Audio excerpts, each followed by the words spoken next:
સ્વાગત છે આપ સૌનું એમજે નર્સિંગ ગુજરાતમાં.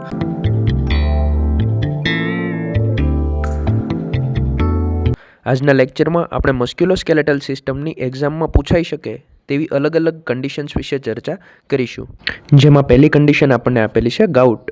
ડેફિનેશન આપેલી છે મેટાબોલિક ડિસઓર્ડર વિથ હાઇપરયુરિસેમિયા, એટલે કે યુરિક એસિડનું લેવલ બ્લડમાં વધેલું જોવા મળે, causing uric acid crystal deposition in joints. હવે યુરિક એસિડના વધેલા બ્લડ લેવલના લીધે આ જે યુરિક એસિડના ક્રિસ્ટલ્સ છે એ બ્લડમાં ડિપોઝિટ થશે અને તેના લીધે આપણને જોવા મળશે એક્યુટ પેઇનફુલ આર્થરાઇટિસ, પેઇનફુલ જોઇન્ટનું ઇન્ફ્લામેશન જોવા મળશે. ગાઉટ છે તેના એક્યુટ અટેકમાં આપણને મેડિસિન આપેલી છે કોલ્કિસિન અને ડ્રગ ઓફ ચોઇસ તરીકે આપેલી છે એલોપ્યુરિનોલ. મોસ્ટ કોમન સાઇટ જોઈએ ગાઉટના અટેક માટેની તો એ હશે બિગ ટો, એટલે કે આપણો જે લેગ છે, આપણો જે પગ છે તેનો અંગૂઠો અને ફર્સ્ટ મેટાટાર્સલ વચ્ચેનો જે જોઈન્ટ છે જેને કહેવાય ફર્સ્ટ મેટાટાર્સોફેલિન્જિયલ જોઈન્ટ, એટલે આપણી બિગ ટો. તો એ મોસ્ટ કોમન સાઇટ છે ગાઉટના અટેક માટેની.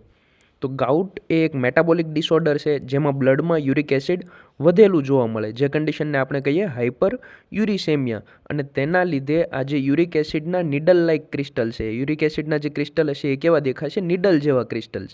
તો આ નીડલ લાઇક ક્રિસ્ટલ એ જોઇન્ટ્સમાં ડિપોઝિટ થશે, ખાસ કરીને બિગ ટોના જોઇન્ટમાં, જેના લીધે ત્યાં પેઇન અને સ્વેલિંગ જોવા મળશે. ગાઉટને ઘણીવાર ડિઝીઝ ઓફ કિંગ્સ પણ કહેવામાં આવે, કારણ કે ઓલ્ડ ટાઈમમાં રિચ પીપલ હતા, એટલે કે જે અમીર લોકો હતા, એ વધારે મીટ, આલ્કોહોલ અને હાઈ પ્યુરિન ફૂડ કન્ઝ્યુમ કરતા, જેના લીધે તેમાં આ કન્ડિશન વધારે કોમન હતી. એક્યુટ અટેકની ટ્રીટમેન્ટમાં આપણે જોયું કે કોલ્કિસિન વપરાય છે જે પેઇન અને ઇન્ફ્લામેશન કંટ્રોલ કરશે, જ્યારે લોંગ ટર્મમાં ડ્રગ ઓફ ચોઇસ તરીકે એલોપ્યુરિનોલ અપાશે જે યુરિક એસિડના પ્રોડક્શનને ઘટાડે છે. લોંગ ટર્મ કેરમાં ગાઉટમાં આપણે plenty of water, low purine diet, એટલે કે red meat, seafood, organ meat, આ બધું એવોઇડ કરવાનું છે. Alcohol reduction, weight control, uric acid માટેનું રેગ્યુલર ચેકઅપ પણ ખૂબ જરૂરી છે. કેટલાક દર્દીઓમાં યુરિક એસિડના ક્રિસ્ટલ કિડનીમાં પણ ડિપોઝિટ થઈ શકે અને કિડની સ્ટોન પણ બનાવી શકે, જેથી કરીને ક્લાયન્ટનું કન્ટિન્યુઅસ મોનિટરિંગ થતું રહે એ ખૂબ મહત્વનું છે. બીજી કન્ડિશન આપણને આપેલી છે ટેન્ડનાઇટિસ. નામ ઉપરથી જ ખ્યાલ આવે કે ટેન્ડન પ્લસ આઇટિસ, એટલે કે ટેન્ડનનું ઇન્ફ્લામેશન લાગેલું છે. લિગામેન્ટ અને ટેન્ડન આ બંને વસ્તુ આપણે પહેલાં સમજીએ. લિગામેન્ટ એટલે જે બંને બોનને એકબીજા સાથે જોડે તેને કહેવાય લિગામેન્ટ, અને ટેન્ડન એટલે બોન અને મસલને જોડે તો તેને કહેવાય ટેન્ડન. તો આપેલું છે કે ઇન્ફ્લામેશન ઓફ ટેન્ડન, ટેન્ડનમાં શું લાગશે? ઇન્ફ્લામેશન. અને પેઇન અને ટેન્ડરનેસ અરાઉન્ડ જોઈન્ટ, જોઈન્ટની આજુબાજુમાં તેના લીધે શું જોવા મળશે? પેઇન અને ટેન્ડરનેસ જોવા મળશે. તો આ કન્ડિશનને કહેવાશે ટેન્ડનાઇટિસ. હવે આપણને કન્ડિશન આપેલી છે બર્સાઇટિસ. બર્સા એટલે જોઈન્ટ વચ્ચે ઘર્ષણ ન થાય તેના માટે એક ફ્લુઇડ ફિલ સેક આવેલી હોય જેને કહેવાય બર્સા. હવે જો આ બર્સામાં ઇન્ફ્લામેશન થશે, ઇન્ફેક્શન થશે, તો તેના લીધે જોઈન્ટ બરાબર મૂવ કરી શકશે નહીં. જોઈન્ટમાં પેઇન, સ્વેલિંગ અને મૂવમેન્ટ પણ કેવી જોવા મળશે? લિમિટેડ જોવા મળશે. તો જ્યારે આ બર્સામાં ઇન્ફ્લામેશન લાગે તો એ કન્ડિશનને કહેવાય બર્સાઇટિસ. અહીં આપણને કન્ડિશન આપેલી છે ઓસ્ટિયો આર્થરાઇટિસ. ડેફિનેશન જોઈએ a degenerative joint disease with wear and tear of articular cartilage, જેમાં આપણને જોવા મળશે પેઇન અને stiffness. Most common joint affected knee joint, Heberden nodule અને બુશાર્ડ નોડ્યુલ જોવા મળશે. હિબર્ડન નોડ્યુલ એટલે કે bony swelling on distal interphalangeal joint, જ્યારે બુશાર્ડ્સ નોડ્યુલ એટલે કે bony swelling on PIP, proximal interphalangeal joints. તો ઓસ્ટિયો આર્થરાઇટિસ એ એક slow progressive degenerative joint disease છે જેમાં જોઇન્ટ કાર્ટિલેજ ગ્રેજ્યુઅલી ઘસાઈ જવાથી બોન એકબીજા સાથે ડાયરેક્ટ કોન્ટેક્ટમાં આવી જાય. મોસ્ટલી જે વેઇટ બિયરિંગ જોઇન્ટ છે આપણા, જેમ કે ની જોઇન્ટ, હિપ જોઇન્ટ, સ્પાઇન અને હેન્ડ્સ પર વધારે ઇમ્પેક્ટ થાય છે. હેન્ડ્સ ઓસ્ટિયો આર્થરાઇટિસમાં ક્લાસિકલ સાઇન તરીકે આપણને હિબર્ડન નોડ્સ અને બુશાર્ડ નોડ્સ જોવા મળશે. તો અહીં આપણને ઇમેજમાં આપેલી છે હિબર્ડન નોડ્સ, જે આપણને જોવા મળશે ડિસ્ટલ ઇન્ટરફેલેન્જિયલ જોઇન્ટ્સમાં, દૂરના જોઇન્ટમાં, જ્યારે નજીકના એટલે કે પ્રોક્સિમલ ઇન્ટરફેલેન્જિયલ જોઇન્ટ્સમાં જે નોડ જોવા મળશે તેને કહેવાશે બુશાર્ડ્સ નોડ. કઈ કહેવાશે? બુશાર્ડ્સ નોડ. ઓસ્ટિયો આર્થરાઇટિસ એ મોસ્ટલી નોન ઇન્ફ્લામેટરી નેચર ધરાવે છે.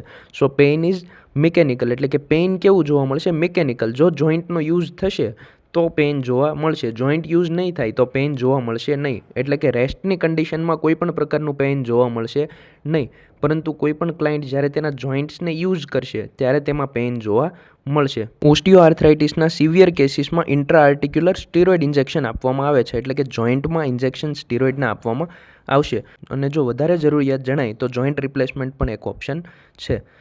ઓસ્ટિયોઆર્થરાઇટિસની કન્ડિશનમાં લાઇફસ્ટાઇલ ચેન્જ કરવાથી પણ ઘણો બધો સુધાર લાવી શકાય, જેમ કે રેગ્યુલર જેન્ટલ એક્સરસાઇઝ કરવી, સ્ક્વેટિંગ અથવા હેવી લિફ્ટિંગને એવોઇડ કરવું, પ્રોપર ફૂટવેર પહેરવા અને જોઈન્ટ ફ્રેન્ડલી ડાયટ લેવો. એટલે લોંગ ટર્મ ઇમ્પ્રુવમેન્ટમાં લાઇફસ્ટાઇલ ચેન્જ એ ખૂબ મહત્ત્વ ધરાવે છે. હવે આપણને કન્ડિશન આપેલી છે રૂમેટોઇડ આર્થરાઇટિસ. ડેફિનેશન જોઈએ. Chronic autoimmune inflammatory arthritis mainly affecting small joint symmetrical involvement જોવા મળશે, એટલે કે બંને હાથ અથવા બંને પગ અથવા બંને બાજુના જોઈન્ટનું ઇન્વોલ્વમેન્ટ. સ્વેનનેક ડિફોર્મિટી જે ખાસ પૂછાય છે એક્ઝામ્સમાં. Hyperextension of proximal interphalangeal joints અને flexion of distal interphalangeal finger joint એ જોવા મળશે. અહીં આપણને ઇમેજ આપેલી છે સ્વેનનેક ડિફોર્મિટી. રૂમેટોઇડ આર્થરાઇટિસ એ ક્રોનિક ઓટોઇમ્યુન ડિસઓર્ડર છે જેમાં બોડીનું ઇમ્યુન સિસ્ટમ પોતાના સાઇનોવિયલ જોઇન્ટ પર અટેક કરે છે, જેના કારણે ઇન્ફ્લામેશન, પેઇન, સ્વેલિંગ અને ગ્રેજ્યુઅલ જોઇન્ટ ડિસ્ટ્રક્શન થાય છે. આ ડિઝીઝ મેઇનલી સ્મોલ જોઇન્ટ્સને અફેક્ટ કરે છે, જેમ કે પ્રોક્સિમલ ઇન્ટરફેલેન્જિયલ જોઇન્ટ, મેટાકાર્પોફેલેન્જિયલ જોઇન્ટ, જ્યારે ડિસ્ટલ ઇન્ટરફેલેન્જિયલ જોઇન્ટ્સને ઓછી અસર થાય છે. રૂમેટોઇડ આર્થરાઇટિસમાં સિમેટ્રિકલ જોઇન્ટ ઇન્વોલ્વમેન્ટ જોવા મળે, એટલે કે બોડીના બંને બાજુના જોઇન્ટ ઓલમોસ્ટ સેમ પેટર્નમાં ઇન્ફ્લામ થાય. ઓસ્ટિયોઆર્થરાઇટિસમાં જેવી રીતે આપણે યાદ રાખ્યું હતું હેબર્ડન નોડ્સ અને બુશાર્ડ્સ નોડ, તેવી રીતે રૂમેટોઇડ આર્થરાઇટિસમાં આપણે યાદ રાખવાનું છે શું જોવા મળશે? Swan neck deformity. હવે આપણને કન્ડિશન આપેલી છે ઓસ્ટિયોમાઇલાઇટિસ, જેની ડેફિનેશન જોઈએ. Infection and inflammation of bone and bone marrow, usually bacterial infection લાગે છે બોન અને બોન મેરોને, એ કન્ડિશનને કહેવાશે ઓસ્ટિયોમાઇલાઇટિસ. ખાસ કરીને ક્યાં બેક્ટેરિયા હશે? Staph aureus. હવે આપણને કન્ડિશન આપેલી છે ઓસ્ટિયોપોરોસિસ, જેની ડેફિનેશન જોઈએ. Decrease bone mass and density, એટલે બોન કેવું જોવા મળશે? ફ્રેજાઇલ, એટલે કે તરત તૂટી શકે તે પ્રકારનું બોન જોવા મળશે. Common in post menopausal woman, જે વુમન મેનોપોઝલ ફેઝમાં છે અથવા મેનોપોઝ પછીના ફેઝમાં છે, તેમાં ઇસ્ટ્રોજન ઘટી જવાના લીધે આ કન્ડિશન જોવા મળશે. ઓસ્ટિયોપોરોસિસ એ ક્રોનિક મેટાબોલિક બોન ડિસઓર્ડર છે, જેમાં બોન્સ ગ્રેજ્યુઅલી વીક, ફ્રેજાઇલ અને પોરસ બનતી જાય, કારણ કે બોન મિનરલ ડેન્સિટી રિડ્યુસ થાય. આ કન્ડિશનમાં બોન રિઝોર્પ્શન વધારે અને બોન ફોર્મેશન ઓછું હોય, જેના કારણે બોન ઇઝીલી ફ્રેક્ચર થાય. મોસ્ટલી આ ડિઝીઝ પોસ્ટ મેનોપોઝલ વુમન અને એલ્ડરલી ઇન્ડિવિડ્યુઅલમાં કોમન છે, કારણ કે ઇસ્ટ્રોજનના ઓછા થવાના કારણે બોન લોસ એ ઝડપથી થશે. કોમન ફ્રેક્ચર સાઇટમાં જોઈએ તો વર્ટિબ્રલ કમ્પ્રેશન ફ્રેક્ચર, હિપ ફ્રેક્ચર અને ડિસ્ટલ રેડિયસનું ફ્રેક્ચર એ જોવા મળી શકે છે. ઓસ્ટિયોપોરોસિસને સાયલેન્ટ ડિઝીઝ પણ કહેવાય, કારણ કે તેના સિમ્ટમ લેટ સ્ટેજ સુધી ઘણીવાર દેખાતા નથી અને પેશન્ટને સડન ફ્રેક્ચર પછી તરત આ ડિઝીઝ ડાયગ્નોસ થતો હોય છે. રિસ્ક ફેક્ટરમાં જોઈએ તો એજિંગ, ફિમેલ જેન્ડર, લો કેલ્શિયમ અને vitamin D intake, sedentary lifestyle, smoking, alcohol, chronic steroid use અને ફેમિલી હિસ્ટ્રી, જેના લીધે ઘણીવાર ઓસ્ટિયોપોરોસિસ જોવા મળી શકે છે. ડાયગ્નોસિસ માટે ડેક્ઝા સ્કેન એ ગોલ્ડ સ્ટાન્ડર્ડ છે. ટ્રીટમેન્ટમાં જોઈએ તો કેલ્શિયમ અને વિટામિન ડી સપ્લિમેન્ટ્સ આપવાના થતા હોય છે. ઓસ્ટિયોપોરોસિસના પ્રિવેન્શન માટે અર્લી લાઇફસ્ટાઇલ ચેન્જીસ અને એડિકેટ એમાઉન્ટમાં કેલ્શિયમ અને વિટામિન ડી ઇન્ટેક એ ખૂબ જરૂરી છે. પછીની કન્ડિશન જોઈએ ઓસ્ટિયોમલેશિયા. ડેફિનેશન આપેલી છે softening of bone due to vitamin D deficiency in adult. એડલ્ટમાં વિટામિન ડીની ડેફિશિયન્સીના કારણે બોન કેવું જોવા મળશે? સોફ્ટ જોવા મળશે. આ કન્ડિશનમાં આપણને ડિફેક્ટિવ બોન મિનરલાઇઝેશન જોવા મળશે.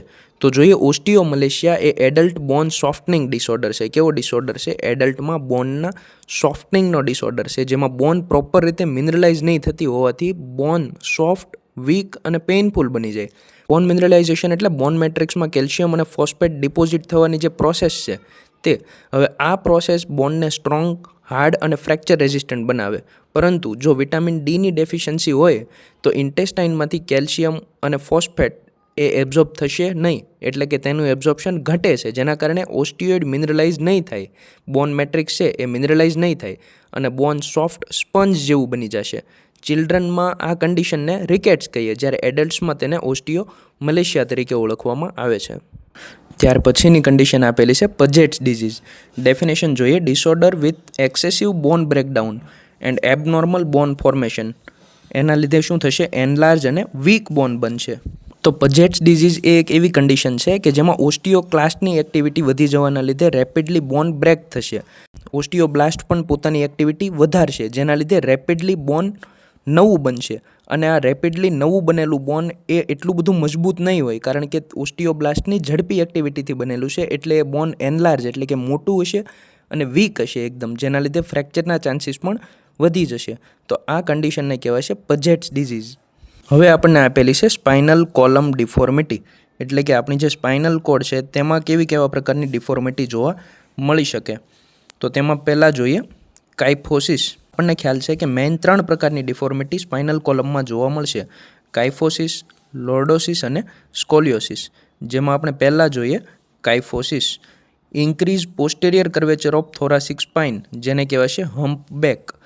આ જે થોરાસિક સ્પાઇન છે તેમાં પોસ્ટેરિયર કર્વેચર કેવો જોવા મળશે? વધારે ઉપસેલો જોવા મળશે, આઉટવર્ડ કર્વેચર જોવા મળે છે, જેને કહેવાય છે કાઇફોસિસ. ત્યાર પછીની કન્ડિશન આપણને આપેલી છે lordosis. Increase anterior curvature of lumbar spine, એટલે કે લંબર સ્પાઇનનો એન્ટેરિયર કર્વેચર કેવો હશે? વધારે હશે. તો આ જે લંબર સ્પાઇન છે એનો કર્વેચર આપણને વધારે જોવા મળશે. ત્રીજી કન્ડિશન છે સ્કોલિયોસિસ, એટલે કે લેટરલ કર્વેચર ઓફ સ્પાઇન. જે સ્પાઇન છે એ આપણને એસ આકારે ગોઠવાયેલી જોવા મળશે, એટલે કે લેટરલ કર્વેચર ઓફ સ્પાઇન, તેને કહેવાય છે સ્કોલિયોસિસ. ત્યાર પછી આપણને ટર્મ આપેલી છે પોટ્સ ડિઝીઝ, જેની ડેફિનેશન છે ટ્યુબરક્યુલોસિસ ઇન્ફેક્શન ઓફ સ્પાઇન. સ્પાઇનનો જે ટીબી છે તેને કહેવાય છે પોટ્સ ડિઝીઝ, જેમાં આપણને વર્ટિબ્રલ ડિસ્ટ્રક્શન અને કાઇફોસિસની કન્ડિશન જોવા મળશે. ત્યાર પછીની કન્ડિશન જોઈએ કાર્પલ ટનલ સિન્ડ્રોમ, જેની ડેફિનેશન છે compression of median nerve at વ્રિસ્ટ.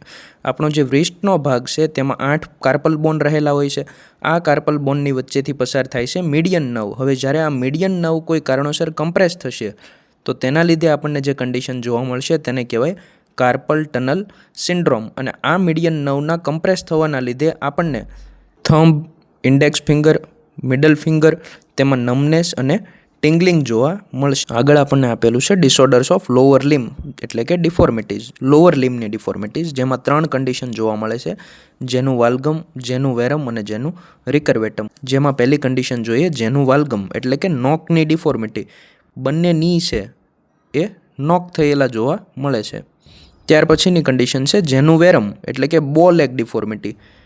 બંને લેગ છે એ એકબીજાથી આવી રીતે ઇમેજમાં દર્શાવ્યા પ્રમાણે જોવા મળશે, તો તેને કહેવાશે જેનું વેરમ. છેલ્લી કન્ડિશન જોઈએ જેનું રિકર્વેટમ, એટલે કે બેકવર્ડ બેન્ડિંગ ઓફ ની.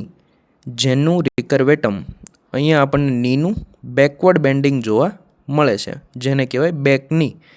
તો પહેલાં જેનું વાલ્ગમ, જેને આપણે કીધું નોકની, ત્યારબાદ જેનું વેરમ, જેને આપણે કીધું બો લેગ, અને છેલ્લે છે જેનું રિકર્વેટમ, જેને કહેવાય બેકની.